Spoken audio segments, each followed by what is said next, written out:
Is the climax community concept still valid in ecology? Imagine walking through a forest and wondering if the trees and plants you see are part of a final and changing community. That idea has been around for a long time. It's called the climax community concept. This idea suggests that ecosystems go through stages of change and eventually settle into a stable state. Once they reach this point, they stay there unless something big happens to disturb them. Traditionally, ecologists believed that ecosystems follow a predictable path. They thought that after a disturbance like a fire or flood, pioneer species would colonize the area first. Over time, more complex communities would develop. Eventually, a climax community would form, which was seen as the final, steady stage of succession. This community was thought to be balanced and unchanging until another disturbance occurred. But recent studies show that ecosystems are more flexible than that. They don't always follow a straight line to a final community. Many environments are constantly changing because of weather, climate shifts, or human activities.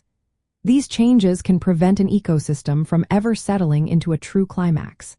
Instead, ecosystems often go through cycles or exist in multiple stable states. In terms of how ecosystems are built and how they work, succession is the process of change over time. It starts with simple pioneer species and moves toward more complex communities.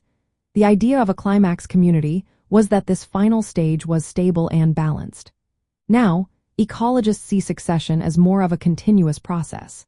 Ecosystems can shift back and forth, and different stable communities can exist depending on conditions.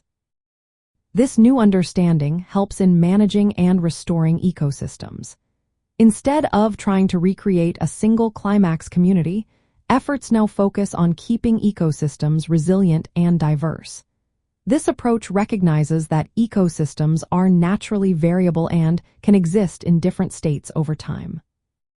So, does the climax community concept still hold up? It remains a useful way to understand how ecosystems develop and change. But it is no longer seen as a fixed or permanent endpoint. Instead, ecologists view ecosystems as dynamic and always changing, which better reflects how nature really works.